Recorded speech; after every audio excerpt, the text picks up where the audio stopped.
السلام علیکم۔ تمام تعریفیں رب ذوالجلال کے لیے اور لاکھوں درود حضور خاتم النبیین علیہ السلام کے لیے۔ آپ دیکھ رہے ہیں یوٹیوب چینل حق چاہے، میں ہوں کاشف رضا۔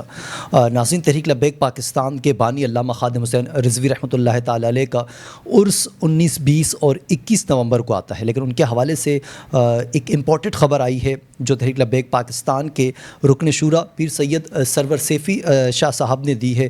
وہ کیا ہے وہ ہم آپ کے سامنے رکھیں گے۔ اس کے علاوہ 27ویں آئینی ترمیم کے آفٹر شاٹس جو ہیں وہ مسلسل آ رہے ہیں۔ سب سے پہلے جسٹس منصور احمد اور جسٹس اطہر کے مستعفی ہونے کی جو اندرونی خبر ہے کہ کیوں مستعفی ہوئے وہ آئی سامنے، اس پر بات کریں گے۔ اور اس پر حیرت یہ ہوتی ہے کہ جو ہمارے وزیر ہیں وہ تنقید کر رہے ہیں ان ججز کو، ان حوالے سے بھی کچھ صحافیوں کی گفتگو ہے جو ہم آپ کے سامنے رکھیں گے۔ اور پھر حال ہی میں جو اسلام آباد میں حملہ ہوا اس حوالے سے بھی ڈیٹیل سامنے آئی کہ حملہ کس نے کیا اور وہ جا کے کہاں شاخیں ملتی تھیں، حملہ کس نے قبول کیا، وہ گرفتاریاں بھی شروع ہو چکی ہیں۔ اور پھر آئینی ترمیم کے 3 جسٹس نے حلف اٹھایا ہے، وہ خبر بھی شامل کریں گے۔ دیگر کچھ اور اہم خبریں بھی ہوں گی جو آج کے ولاگ کا حصہ ہوں گی، تو آپ نے ہمارے ساتھ رہنا ہے۔ ولاگ شروع کرنے سے پہلے ناظرین ہم تمام کا شکریہ ادا کرتے ہیں، آپ کے کامنٹ آتے ہیں، ہمیں کافی حوصلہ افزائی ہوتی ہے، اور پھر جو ہمارے ہمیں دعائیں بھیجتے ہیں اور دیگر تجاویز پیش کرتے ہیں تو ان سے ہمیں ایک آکسیجن سی ملتی ہے۔ تو اسی لیے آپ کا سپورٹ ہمارے لیے بہت ضروری ہے۔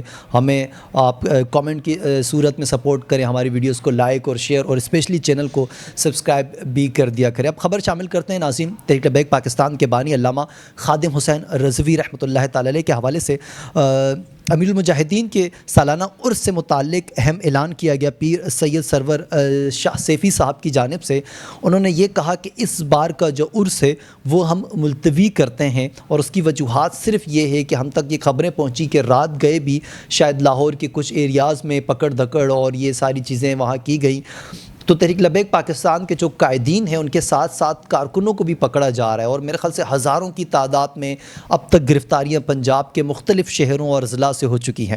تو اس صورت میں میرے خیال سے ممکن بھی نہیں تھا یہ عرس ہونا، لیکن شاید کچھ معاملات بہتر ہوں تو یہ بھی پاسبل ہے کہ یہ عرس آگے جا کے کچھ دنوں بعد یا کچھ ایام میں یہ شروع ہو سکتا ہے، لیکن فی الحال خبر یہی آئی ہے کہ یہ عرس ملتوی کر دیا گیا ہے، اور کارکنان سے یہ کہا گیا ہے تحریک لبیک پاکستان کی جانب سے کہ آپ اپنے گھروں میں رہیں اور اپنی حفاظت کو یقینی بنائیں۔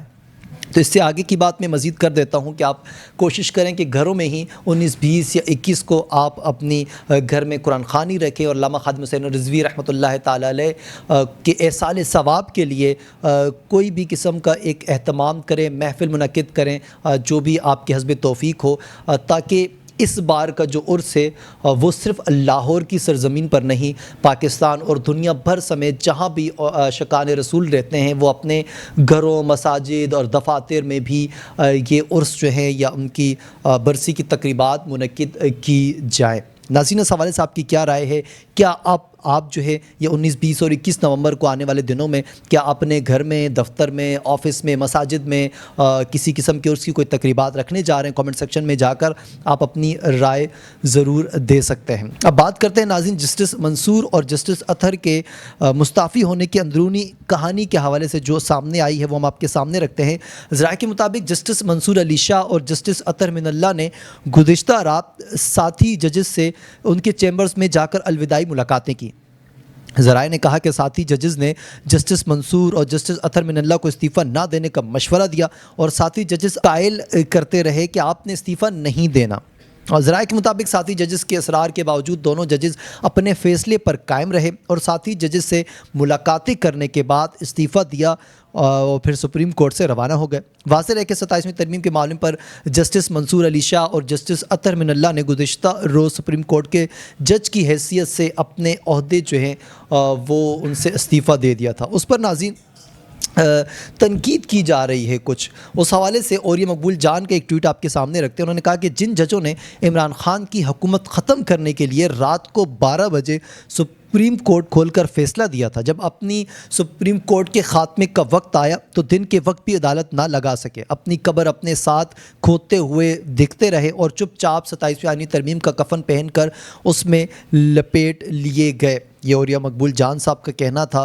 اور اس کے علاوہ تھر کاظمی صاحب وہ یہ کہتے ہیں کہ حکومتی شخصیات کے بیانات تقاریر سے تاثر مل رہا ہے کہ 27ویں ترمیم عدلیہ میں اصلاحات نظام انصاف کو درست کرنے کے بجائے جج صاحبان کو درست کرنے کے لیے کی گئی۔ آپ نے ترمیم کر لی، اس کے بعد عدلیہ جج صاحبان کے حوالے سے اتنی جارحانہ گفتگو کا کیا مقصد ہے؟ اگر اصلاحات عام آدمی اور انصاف کی فراہمی میں آسانی کے لیے کی گئی ہوں تو اس پر بھی 4 لفظ بول لیں۔ بتائیں ان اصلاحات سے کیسے عام آدمی کو سستا اور فوری انصاف مل سکتا ہے؟ اگر اس کے باوجود بھی کچھ ججز استعفیٰ دیتے ہیں تو ان پر ہمارے جو وزیر ہیں اور دیگر لوگ ہیں وہ واویلا مچانا شروع کر لیتے ہیں۔ ناظرین، وفاقی آئینی عدالت کے حوالے سے آپ کو کچھ خبر دے دیتے کہ 6 ججز کی تقرری ہو چکی ہے، جن میں 3 نے حلف بھی اٹھا لیا ہے۔ پہلے مرحلے میں وفاقی آئینی عدالت کے 3 ججز نے حلف اٹھایا، جسٹس حسن اظہر رضوی، جسٹس باقی نجم اور جسٹس عامر فاروق نے حلف لیا۔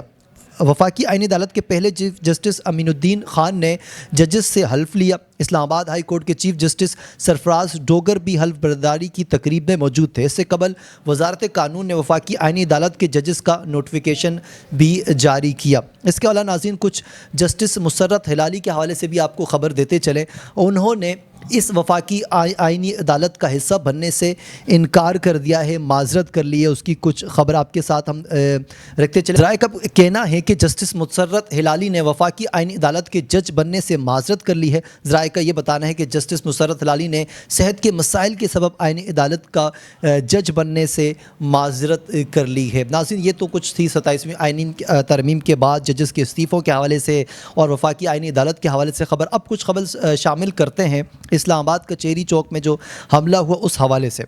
انٹیلیجنس ذرائع کے مطابق ٹی ٹی پی کمانڈر سعید الرحمان عرف داد اللہ نے ٹیلی گرام ایپ کے ذریعے رابطہ کر کے اسلام آباد میں خودکش حملہ کرنے کی ہدایت کی۔ دوران تفتیش خودکش حملہ آور کے ہینڈلر ساجد اللہ عرف شینا نے اعتراف کر لیا ہے، یعنی کہ جو حملہ کیا گیا تھا ان کے تانے بانے جو ہیں وہ افغانستان سے جا کے ملتے ہیں۔ اس پہ کچھ ہماری انٹیلیجنس نے رپورٹ شائع کی ہے تو وہ ہم آپ کے ساتھ آگے بھی رکھتے ہیں۔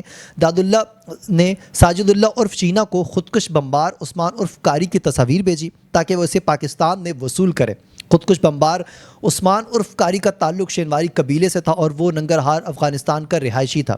ذرائع کا بتانا ہے کہ افغانستان میں موجود ٹی ٹی پی فتنہ الخوارج کی کمانڈر داد اللہ کی ہدایت پر ساجد اللہ عرف شینا نے پشاور سے خودکش جیکٹ حاصل کی اور اسے اسلام آباد پہنچایا۔ دھماکے کے روز ساجد اللہ نے خودکش بمبار عثمان عرف قاری کو خودکش جیکٹ پہنائی۔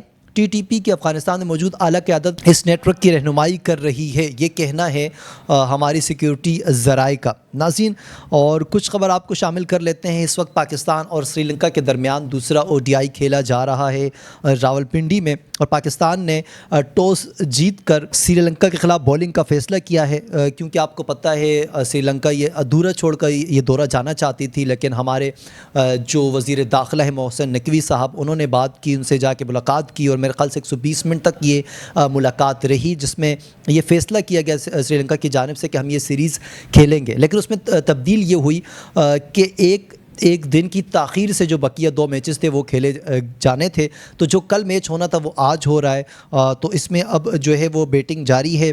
لیٹس سی کہ اس میں پاکستان کی طرف سے آج کے میچ میں کیا کارکردگی رہتی ہے، اور جہاں تک رہی کپتان کی بات، آج کے میچ میں شاہین آفریدی کی جگہ سلمان علی آغا کپتان ہوں گے۔ ناظرین، یہ تھی ہماری آج کی خبریں۔ آپ کو اس حوالے سے کوئی رائے دینا چاہتے ہیں تو کمنٹ سیکشن میں جائیں، اپنی رائے سے آگاہ کریں، اپنا خیال رکھیں۔ کل ہوگی آپ سے ایک بار پھر ملاقات۔ اللہ حافظ، اینڈ پاکستان زندہ باد۔